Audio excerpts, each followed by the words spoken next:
الحمد لله رب العالمين والصلاة والسلام على خاتم النبيين أما بعد فأعوذ بالله من الشيطان الرجيم بسم الله الرحمن الرحيم. Mes chers frères en islam, répétez après moi. Salat wa salam alayka ya Rasulallah wa ala alika wa ashabika ya Habiballah. الصلاة والسلام عليك يا نبي الله وعلى آلك وأصحابك يا نور الله نويت سنة الاعتكاف. J'ai fait l'intention de la retraite spirituelle du nafl i'tikaf dans la mosquée. Mes chers frères en islam, il a beaucoup de bienfaits à réciter la salat ala nabi, c'est-à-dire le durud sharif sur le bien-aimé prophète sallallahu ta'ala alayhi wa sallam. Il est rapporté dans un hadith que lorsque ceux qui s'aiment pour Allah se rencontrent, par exemple lorsque on aura fait la prière de l'Aïd, lorsqu'on a entendu la khutbah, Inch'Allah, après on va se rencontrer pour se souhaiter Aïd Mubarak, Inch'Allah. Et c'est pourquoi on va se souhaiter cela, parce qu'on s'aime en Allah, on s'aime entre musulmans, et alhamdulillah, on va essayer d'appliquer aussi ce hadith. Écoutons bien. Lorsque ceux qui s'aiment pour Allah se rencontrent, se serrent la main, et envoient la salat, le durud sharif sur le bien-aimé prophète sallallahu ta'ala alayhi wa sallam. Qu'est-ce qu'ils font? Ils se serrent la main, et en même temps, ils récitent un petit durud sharif, par exemple, sallallahu ala Muhammad sallallahu alayhi wa sallam. Ils récitent ça, ils offrent la main, ils font le salam l'un à l'autre, et ensuite ils récitent un salat ala nabi, un durud sharif sur le bien-aimé prophète sallallahu alayhi wa sallam. Alors d'après le hadith rapporté dans Musnad Abu Ya'la, alors avant qu'ils ne se séparent, les péchés passés et futurs des deux sont pardonnés. Subhanallah. Donc essayons Inch'Allah, lorsqu'on va se rencontrer nous aussi, après la khutbah de l'Aïd, après la dua Inch'Allah, que lorsqu'on se rencontre, on se serre la main, ça c'est une sunnah, et on fait le salam, et ensuite, Inch'Allah, on envoie le duroud, le salat sur le bien-aimé prophète sallallahu alayhi wa sallam. Donc avec amour, avec respect et honneur pour le prophète alayhi salatu wa sallam, récitons une fois la salat, le duroud sharif sur lui. Sallu ala al-habib, sallallahu ta'ala ala Muhammad, sallallahu alayhi wa sallam. Chers frères en islam, Allah Azza wa Jal, il dit dans le noble Coran, وَمِنَ الْأَنْعَامِ حَمُولَةً وَفَرْشًا كُلُوا مِمَّا رَزَقَكُمُ اللَّهُ وَلَا تَتَّبِعُوا خُطُوَاتِ الشَّيْطَانِ إِنَّهُ لَكُمْ عَدُوٌّ مُبِينٌ. صدق الله العظيم وصدق رسوله النبي الكريم.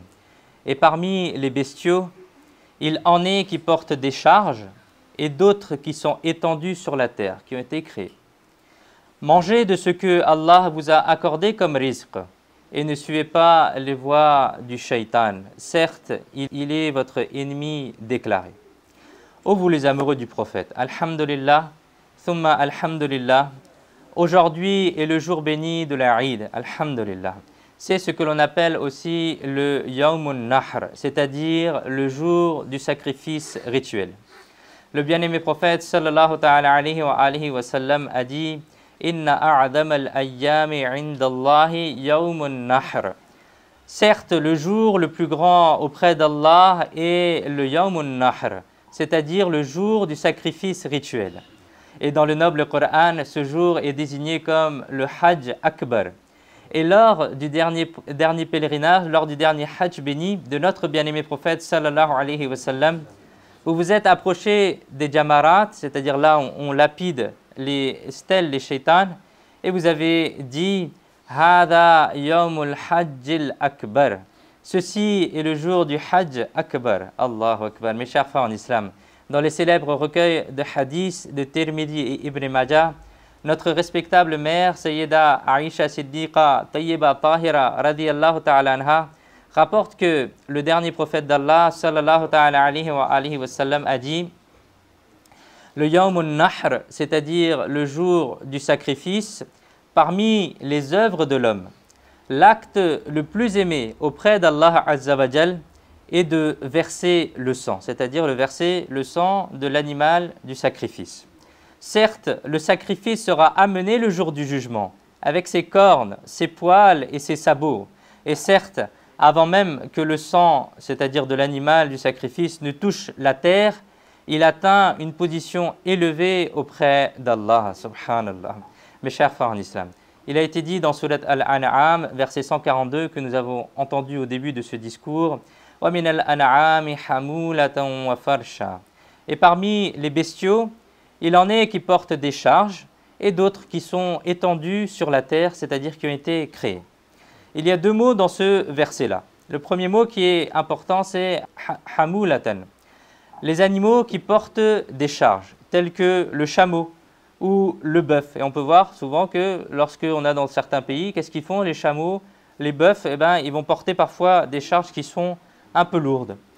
Et parfois, ils sont aussi utilisés pour labourer la terre dans certains endroits du monde. Et l'autre mot, après hamulatan, c'est farshan. Les animaux de petite taille, dont la peau sert à confectionner par exemple des tapis, comme le mouton, comme la chèvre. Leurs peaux sont utilisées pour en faire des tapis ou pour d'autres usages similaires.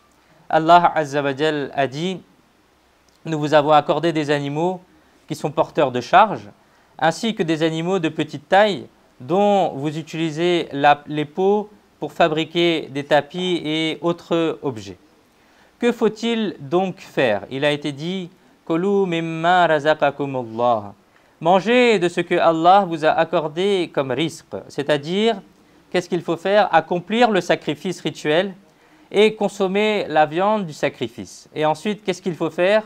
Il a été dit « Wala tattabi'u khutuwati shaytan innahu lakum aduwwum mubin » Et ne suivez pas les voies du shaitan.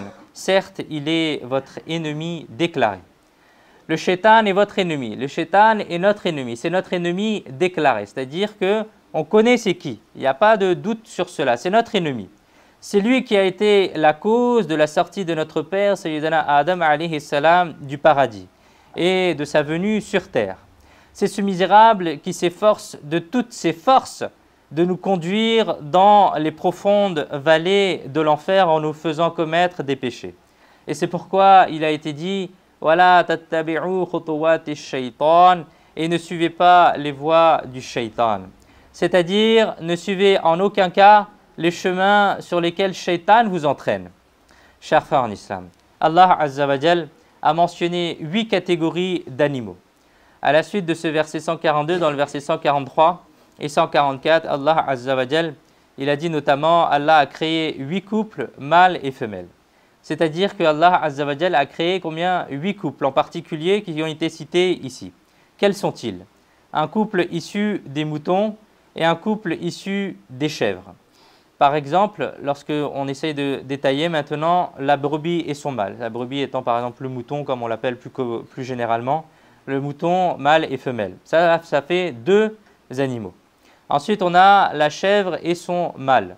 Et ça aussi, ça fait encore 2 animaux. Donc au total, on est arrivé à 4 animaux.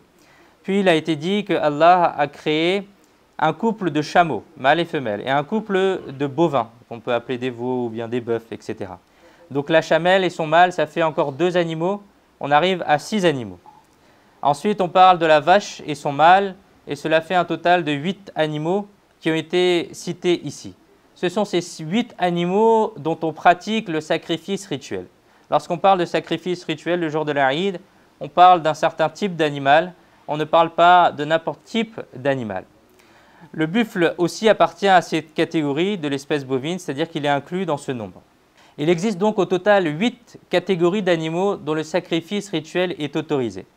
Alors, une question se pose, il y a de nombreux autres animaux qui sont halal, mais leur sacrifice rituel, ce qu'on appelle en ourdou le qurbani ou udhiya en arabe, n'est pas autorisé. Par exemple, la poule est halal, mais son sacrifice rituel n'est pas autorisé. Le jour de l'Aïd, on ne va pas égorger une poule. Le lapin est halal, et de la même manière, on ne va pas égorger un lapin le jour de l'Aïd pour faire le sacrifice rituel. Le cerf et d'autres types d'animaux sont halal, mais là encore, on ne va pas égorger un animal comme cela le jour de l'Aïd pour accomplir le sacrifice rituel. Mais pourquoi donc? Quelle est la sagesse derrière cela? Pourquoi ces 8 animaux seulement ont-ils été autorisés pour le sacrifice rituel? La réponse est que ces animaux présentent une similarité naturelle avec l'être humain. En effet, Allah Azza wa Jal a mentionné ici deux attributs. وَمِنَ الْأَنْعَامِ حَمُولَةً وَفَرْشًا. Et parmi les bestiaux, il y en a qui portent des charges et d'autres qui sont étendus sur la terre. Les respectables savants disent que Hamoulatan fait allusion aux forces de l'homme qui purifient l'âme. Et Farshan fait allusion aux forces de l'homme qui purifient le corps. Regardez l'allusion que les savants ils expliquent ici. Hamoulatan, ça fait allusion, ça fait référence aux forces de l'âme de l'être humain. Et Farshan, ça fait allusion à la force du corps de l'homme. Par exemple, nous mangeons ce qui nous redonne de la force à notre corps. Nous fixons des horaires pour prendre nos repas. On fait parfois de l'exercice, du sport pour améliorer l'état de notre corps. Et tout ça, c'est pour maintenir la bonne santé de notre corps. Et de même, on accomplit la prière, on obéit à Allah Azza wa Jal et à son messager sallallahu ta'ala alayhi wa sallam. On fait des dhikr, on récite le Coran, on récite des salats ala nabi, des durud sharif sur le bien-aimé prophète sallallahu alayhi wa sallam. Ce qui nous permet de donner de la force à notre ruh, à notre âme. Il y a deux types de nourriture, la nourriture pour le corps, on va manger physiquement, et il y a de la nourriture pour l'âme, on va essayer d'équilibrer psychologiquement notre corps en faisant les ibadah, en obéissant aux ordres qui nous ont été donnés. Ainsi, ces deux attributs font allusion aux deux forces de l'être humain. Allah Azza wa Jal a mentionné ces deux attributs de ces animaux et ensuite a dit « Kulu mimma razaqakumullah » Mangez de ce que Allah vous a accordé comme risque.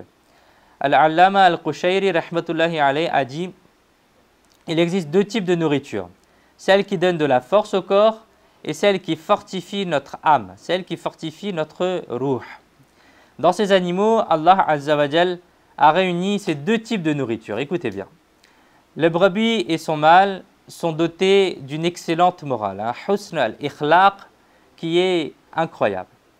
Par exemple, lorsqu'on entend un cheval qui crie, cela dérange les gens. Lorsque l'âne commence à faire du bruit, cela dérange les gens et même dans le Coran, cela est qualifié d'un mauvais bruit.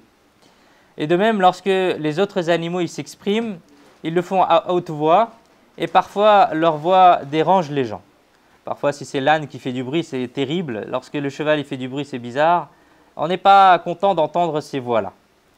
De même, mais on ne verra jamais la brebis, on ne verra jamais la brebis faire un bruit. On ne verra jamais un mouton faire un bruit comme cela qui est complètement désagréable.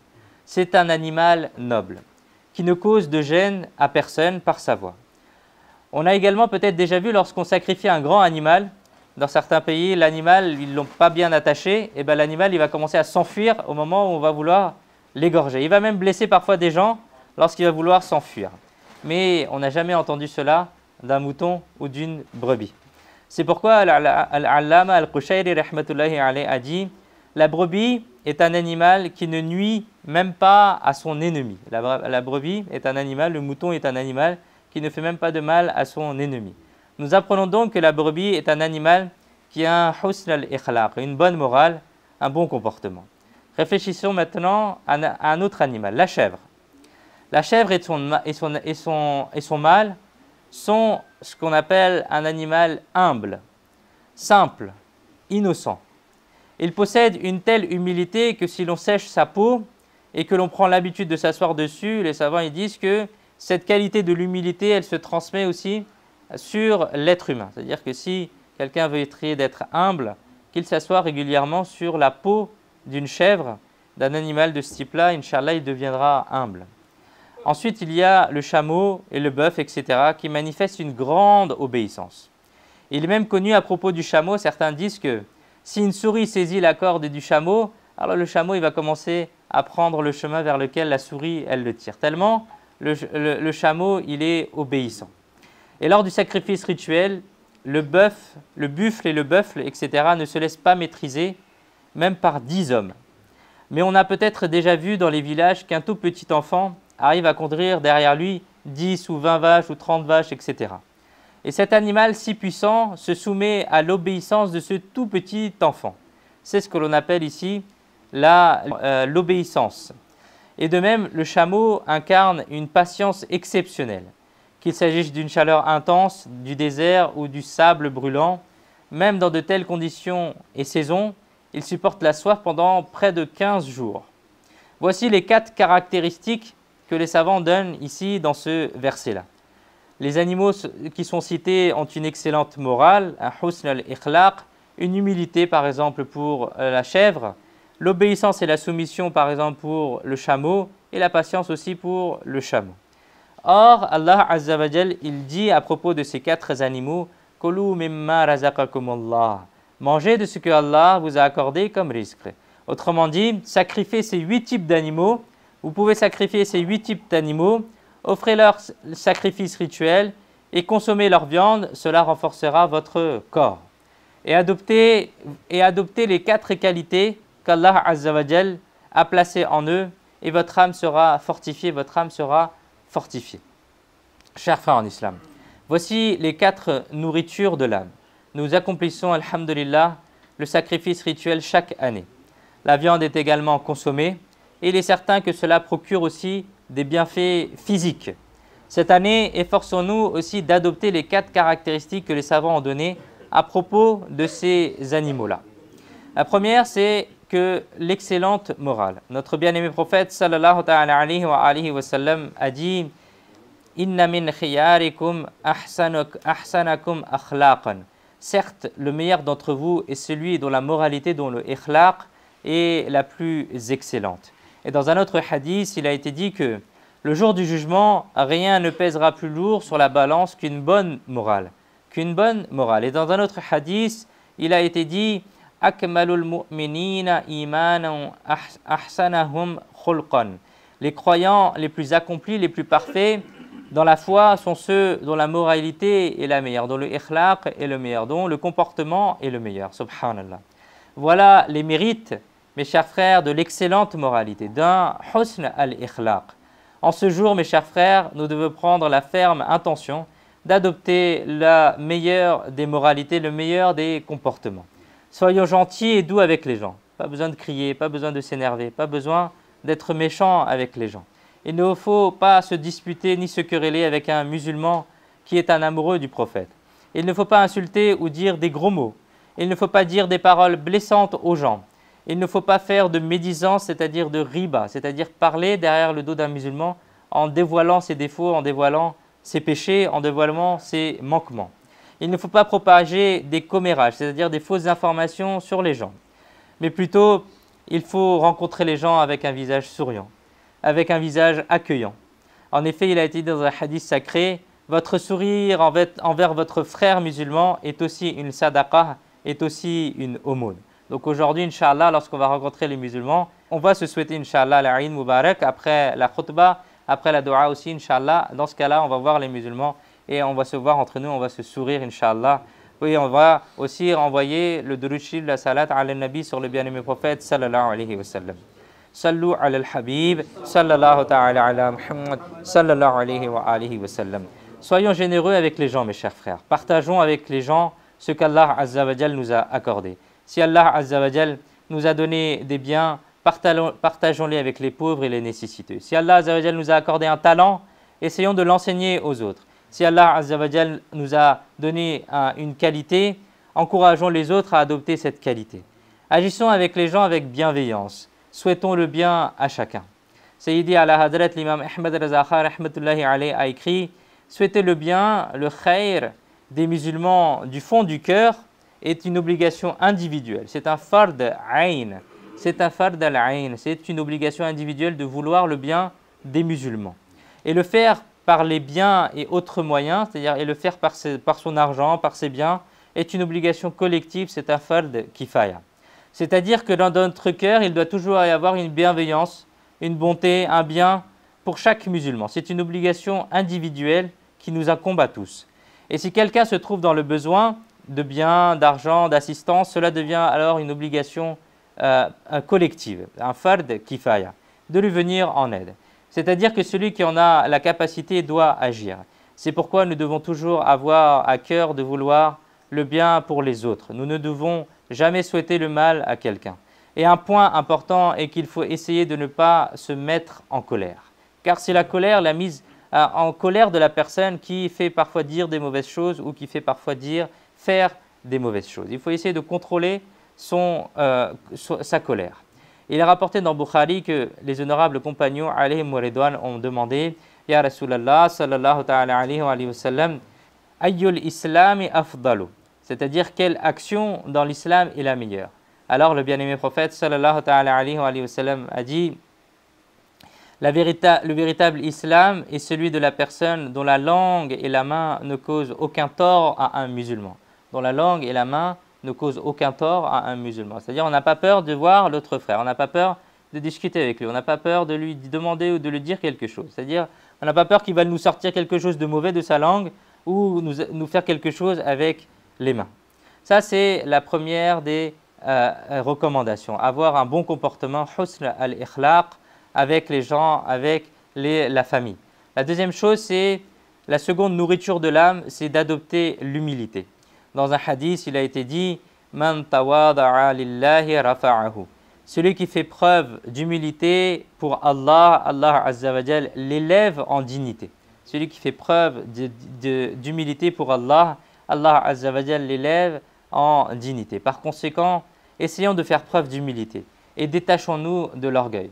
Détachons-nous de cet orgueil qui est mauvais. Il est rapporté dans un hadith que le jour du jugement, les orgueilleux seront ressuscités comme des fourmis, sous forme humaine.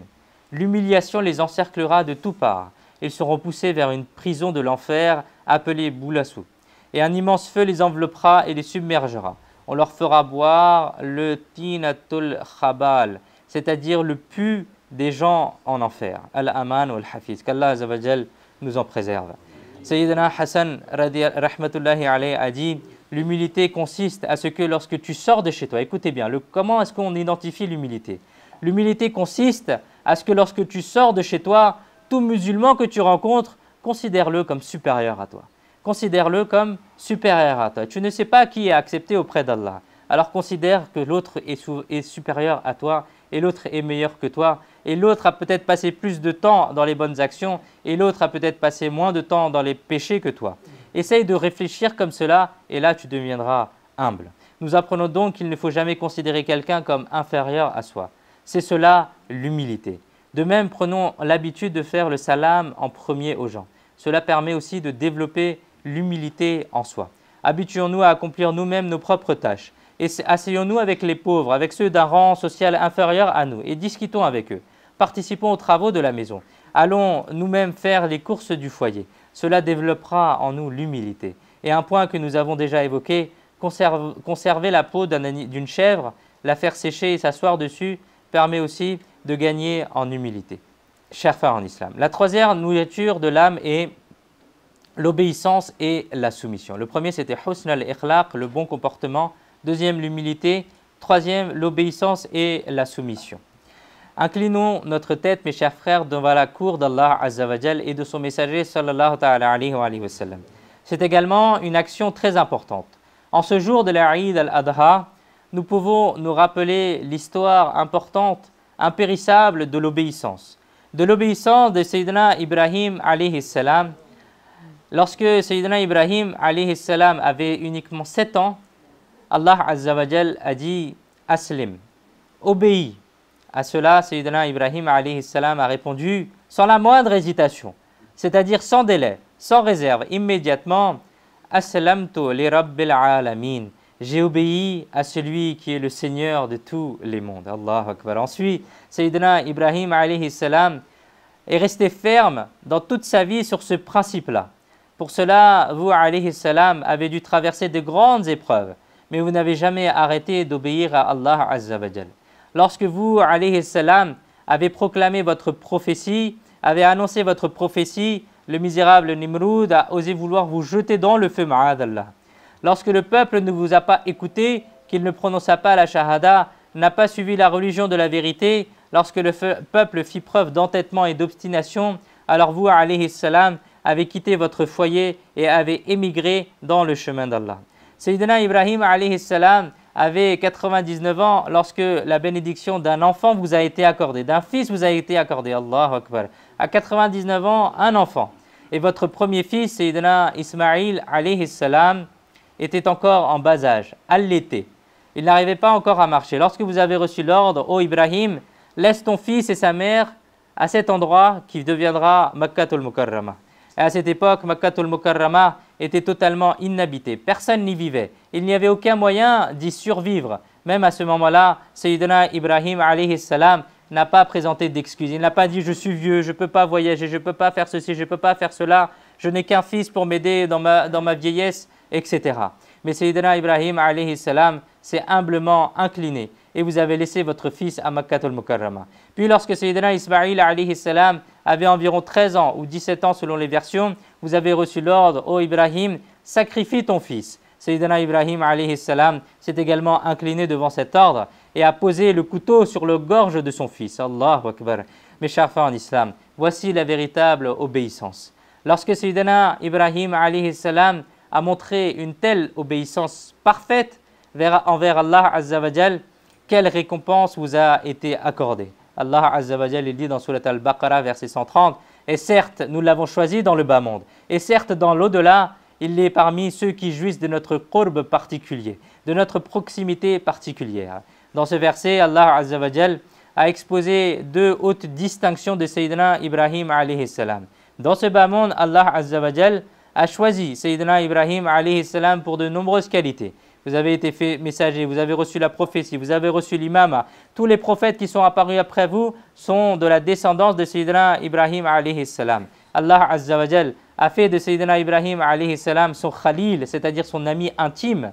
Les actes du hajj que l'on fait aujourd'hui, encore aujourd'hui, ont été manifestés par les actes de Sayyidina Ibrahim alayhi salam. La noble Kaaba a été construite par Sayyidina Ibrahim alayhi salam. La ville sacrée de Makkatul Mukarrama, fondée par Sayyidina Ibrahim alayhi salam, a été établie comme un lieu de sécurité. Tous les adeptes des religions révélées font les louanges de Sayyidina Ibrahim alayhi salam. Le nom de Sayyidina Ibrahim alayhi salam résonne parmi les Arabes et les non-Arabes. La seconde distinction que vous avez reçue, c'est qu'Allah Azza wa Jal a placé Sayyidina Ibrahim alayhi salam parmi les salihin, parmi les pieux dans l'au-delà. C'est-à-dire, le jour du jugement, une couronne de grandeur particulière sera posée sur la tête de Sayyidina Ibrahim alayhi salam. Le jour du jugement, Sayyidina Ibrahim alayhi salam sera revêtu d'un vêtement particulier. Dans l'au-delà, personne n'aura de barbe sur le visage, mais le visage béni de Sayyidina Ibrahim alayhi salam portera la noble barbe. Et au jour du jugement, la grandeur et la majesté de son descendant, c'est-à-dire notre noble et bien-aimé prophète sallallahu ta'ala alayhi wa sallam, seront manifestées aussi le jour du jugement. Chers frères en islam, c'est là la récompense de l'obéissance et de la soumission. Même dans les descendances qui arrivent ensuite, l'obéissance et la soumission apparaissent. Si la personne est bonne, Inch'Allah, sa descendance aussi, elle sera bonne. Il nous appartient donc de devenir, nous aussi, mes chers frères, des serviteurs obéissants à Allah Azza wa Jal et à son bien-aimé prophète sallallahu ta'ala alayhi wa sallam, et d'accomplir tout ce qui nous est ordonné. Qu'Allah Azza wa Jal nous accorde la capacité. Amin bi jahi khatamin nabiyyin sallallahu ta'ala alayhi wa sallam. Sallu ala al-habib sallallahu ta'ala ala Muhammad sallallahu alayhi wa alihi wa sallam. La quatrième nourriture de l'âme, c'est la patience, le sabr. Lorsqu'une épreuve arrive, qu'une difficulté apparaît, qu'un moment difficile se présente dans la vie, alors il ne faut pas se lamenter, il ne faut pas crier sur tous les toits. Il ne faut pas se plaindre, mais plutôt garder la maîtrise de soi. C'est cela la patience. La patience, c'est ne pas sortir les choses de sa bouche, c'est rester digne et ne pas se plaindre auprès des gens. C'est cela la patience. Regardons combien la récompense de la patience est précieuse. Qu'est-ce que Allah Azza wa Jal il dit? Inna Allaha ma'as sabirin. Certes, Allah est avec les patients. Et ceci est un immense bienfait. Allah est avec les patients. Allah est avec ceux qui font preuve de patience. Et celui avec qui Allah Azza wa Jal est, qu'est-ce qu'il peut lui manquer? Si Allah Azza wa Jal est avec nous, qu'est-ce qui peut nous manquer? De quoi est-ce qu'on peut se plaindre si on est patient et qu'Allah est avec nous? Adoptons donc, mes chers frères, la patience, le sabr. Un jour, Sayyidina Moussa alayhi salam, il exprima le désir de rencontrer la personne la plus aimée auprès d'Allah. Il présenta donc sa demande auprès d'Allah Azza wa Jal. Et ensuite, il vous a été ordonné, ô Moussa, rendez-vous à tel endroit, là-bas se trouve un vieil homme et il est mon serviteur préféré. Alors Sayyidina Moussa alayhi salam s'est rendu là-bas et a vu un vieil homme handicapé des mains et des pieds, aveugle des yeux, et malgré cela absorbé dans le zikr d'Allah. Étonné, il lui demanda, vieil homme, comment faites-vous pour manger et boire? Elle répondit, j'ai un jeune fils et il prend soin de moi. Sayyidina Moussa alayhi salam a alors eu l'envie de rencontrer ce fils, qui était à ce moment-là sorti quelque part. Alors Sayyidina Moussa alayhi salam est sorti pour le rechercher. Il le rencontra et soudain, le fils de ce vieil homme tomba dans la rivière et il est mort. Sayyidina Moussa alayhi salam retourna inquiet. Qu'est-ce qui va devenir du vieil homme? C'était la seule personne qui pouvait l'aider. Et il dit à la vieille personne, vieil homme, j'ai une mauvaise nouvelle. Le vieil homme a demandé, qu'est-ce qui lui est arrivé? Mon fils, est-ce qu'il est décédé? Sayyidina Moussa alayhi salam a répondu, oui, c'est bien cela. Regardons maintenant la perfection de la patience. Le vieil homme ne s'est pas lamenté, il n'a pas fait de bruit, il n'a pas crié, il n'a pas fait un scandale, mais a simplement dit « Alhamdulillah ». Et il s'est remis à faire le dhikr d'Allah. Et c'est ça la patience, mes chers frères. Voici ce qu'est la patience. Si seulement nous aussi, mes chers frères, nous pouvions être bénis de la véritable patience. Chers frères en islam, voici les 4 qualités qui sont la nourriture de notre âme. Aujourd'hui, nous allons sacrifier des animaux, ou bien par procuration, Inch'Allah al-Karim, et nous devons effectivement le faire. Car dans le fiqh hanafi, par exemple, c'est wajib sur la personne qui a les moyens, qui n'est pas en voyage, etc., qui remplit les conditions, elle doit obligatoirement faire un sacrifice de sa part, et ce n'est pas uniquement sur le père de famille dans le fiqh hanafi, mais c'est sur chaque personne qui a les moyens dans le foyer. Et ce sont les jours d'hospitalité d'Allah. Il est interdit de jeûner durant ces jours afin que les serviteurs mangent, boivent et remercient Allah Azza wa Jal. Ainsi, nous mangerons aujourd'hui, nous boirons, nous accepterons l'hospitalité d'Allah Azza wa Jal.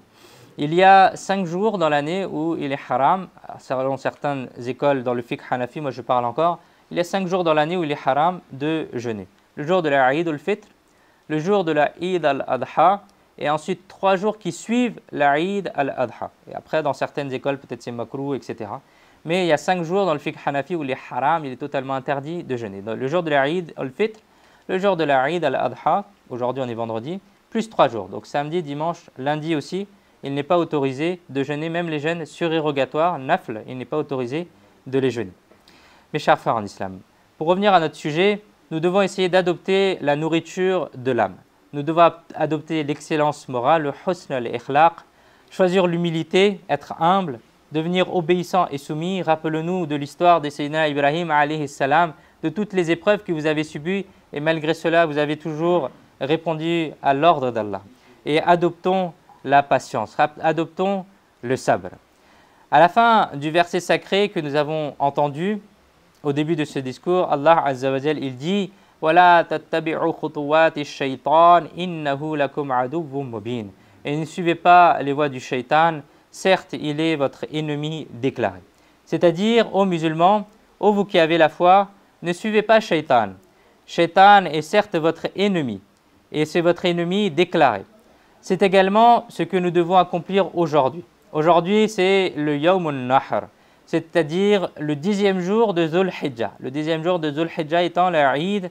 Les Hujjaj aujourd'hui se rassemblent à Mina et accomplissent un pilier essentiel qui est pour le Hajj, qui est la lapidation des Jamarat. Qu'est-ce que la lapidation des Jamarat? C'est jeter des cailloux sur les shayatin, sur les diables. Ceci est également une noble sunna de Sayyidina Ibrahim alayhi salam. Lorsque Sayyidina Ibrahim alayhi salam il se rendait avec Sayyidina Ismaïl alayhi salam pour accomplir le sacrifice rituel, le misérable shaitan est arrivé pour semer le doute et a dit « Ibrahim, où allez-vous » Sayyidina Ibrahim alayhi salam a répondu « Je vais pour une affaire ». Il n'a pas répondu ce qu'il allait faire. Shaitan a dit « Vous allez égorger votre fils » Et Sayyidina Ibrahim alayhi salam a répondu « Oh misérable, as-tu déjà vu un père égorger son propre fils ?» C'est-à-dire, encore, Sayyidina Ibrahim alayhi salam n'a pas répondu. Shaitan a dit « Oui, je vous vois et vous pensez qu'Allah vous a donné cet ordre. » Sayyidina Ibrahim alayhi salam, débordant d'amour pour Allah Azza wa Jal, a répondu avec ferveur « Si Allah Azza wa Jal m'a ordonné, alors j'obéirai à son commandement. » Voilà mes chers frères, comment est-ce que nous devons être. Si Allah Azza wa Jal m'a ordonné, alors j'obéirai à son commandement. Shaitan, le malheureux, n'a pas atteint son objectif et a été déçu. Sayyidina Ibrahim alayhi salam avançait, suivi de Sayyidina Ismaïl alayhi salam qui portait le couteau et la corde à la main. Alors Shaitan s'est adressé de la même manière à Sayyidina Ismaïl alayhi salam. et celui-ci tout entier à l'obéissance et animé d'un esprit de sacrifice a répondu avec ferveur, si mon cher père agit sur ordre d'Allah en s'apprêtant à accomplir le sacrifice rituel sur moi, alors c'est certainement une très bonne action. Shaitan a été ensuite totalement dépassé. Lorsque Sayyidina Ibrahim alayhi salam est arrivé à la grande Jamra, Shaitan s'est encore présenté devant vous. Sayyidina Ibrahim alayhi salam lui a alors envoyé 7 cailloux, lui a lancé 7 cailloux. Et Shaitan s'est écarté du chemin. Et le misérable, bien qu'ayant été frappé, n'a pas renoncé. Il s'est rendu encore à la deuxième Jamra. L'ange dit au Ibrahim alayhi salam, frappez-le de nouveau. Là aussi, vous avez lancé 7 cailloux au misérable Shaitan, qui après avoir été frappé, s'est encore écarté du chemin. Arrivé au troisième Jamra, vous alayhi salam lui avez de nouveau lancé 7 cailloux. Et cette fois, Shaitan s'est complètement écarté du chemin, désespéré, et vous alayhi salam avez ainsi établi en toute tranquillité l'exemple impérissable du sacrifice rituel sans égal. C'est cette sunna de Sayyidina Ibrahim alayhi salam qui a été préservée et que les hajjis au hajj accomplissent encore. En mémoire de Sayyidina Ibrahim alayhi salam, eux aussi aujourd'hui commencent à lancer des cailloux sur les shaitans à ces 3 emplacements. Chers frères en islam, nous apprenons donc qu'aujourd'hui n'est pas seulement le jour du sacrifice rituel, mais aujourd'hui c'est aussi le jour où l'on jette les cailloux sur shaitan. C'est le jour où si shaitan vient pour nous donner des waswas, nous donner des doutes, alors il faut le repousser loin de soi et se consacrer à l'obéissance d'Allah Azza wa Jal. C'est donc également ce que nous devons impérativement accomplir aujourd'hui. Comment devons-nous faire cela? Comment pouvons-nous essayer de faire cela? Et comptons une histoire, un récit à ce propos. Il a rapporté qu'un jour, un homme pieux a rencontré Shaitan. Et cet homme pieux était intelligent. On l'a déjà peut-être écouté pour ceux qui assistent au vendredi. Il a dit à Shaitan, « Ô Iblis, dis-moi comment je peux devenir comme toi ?» Alors Shaitan a répondu, « Malheur à toi, personne ne m'a jamais posé cette question-là. Toi, tu veux venir comme Shaitan? C'est quoi cette histoire? Alors tous cherchent à m'éviter, et toi, tu veux devenir comme moi. » Et l'homme pieux, il a dit, « C'est ce que je souhaite, réponds à ma question. » Peut-être que dans le cœur de Shaitan, il a ressenti une grande joie. Il a dit, « Ah, enfin, j'ai trouvé quelqu'un qui veut devenir comme moi. » Alors Shaitan a levé le voile sur son secret et a dit, devenir comme moi est très facile. Il te suffit de faire 2 choses. Écoutez bien, qu'est-ce que Shaitan conseille pour devenir son ami, pour devenir comme lui? Il lui dit, sois négligent dans tes prières. Et deuxième chose, jure le plus souvent possible, que ce soit vrai ou faux. Tu deviendras comme moi. Allahu Akbar. En entendant cela, cet homme pieux a dit, je promets devant Allah que je ne ferai plus jamais ces 2 choses-là. Shaitan a répondu, moi aussi je promets que je ne donnerai plus jamais de conseils à l'être humain. Chers frères en islam, nous devons réfléchir à cela. Il y a 2 actes qui transforment l'homme en shaitan. La négligence dans l'accomplissement de la prière et le fait de jurer excessivement. Et malheureusement, certains jeunes ont cette mauvaise habitude de toujours dire « Wallah, Wallah, Wallah » ou « je jure sur le Coran, je jure sur la Mecque, je jure sur… » C'est une très mauvaise habitude et il faut essayer d'arrêter cela. Et il faut encourager les jeunes aussi à arrêter de dire ce genre de paroles, car ce n'est pas bien de jurer excessivement comme cela. La personne, déjà, elle joue avec le nom d'Allah, elle joue avec les symboles de l'islam. Et ce n'est pas comme cela que l'on doit jurer. Mais il faut plutôt repousser Shaitan et affirmer notre hostilité envers lui. Faisons attention à ne pas être négligents dans nos prières et à ne pas jurer à tort et à travers. Qu'Allah Azza wa Jal nous accorde la capacité de mettre cela en pratique. Amin bijahi khatam an-nabiyyin sallallahu alayhi wa sallam. Chers frères en islam, écoutons une règle religieuse pour terminer. Durant les jours actuels, c'est-à-dire du 9 Dhul Hijjah au 13 Dhul Hijjah, il faut réciter le takbir at-tashriq après chaque prière obligatoire, qui est faite en groupe à la mosquée. Il est wajib, dans l'école Hanafi encore je parle, il est obligatoire de réciter au moins une fois, à haute voix, le takbir tashriq directement après la prière. Préférable, afzal, de réciter le takbir 3 fois. Le takbir at-tashriq, c'est le suivant. Allahu Akbar, la ilaha illallah, wallahu akbar, walillahil hamd. Allahu Akbar, la ilaha illallah, wallahu akbar, Allahu akbar.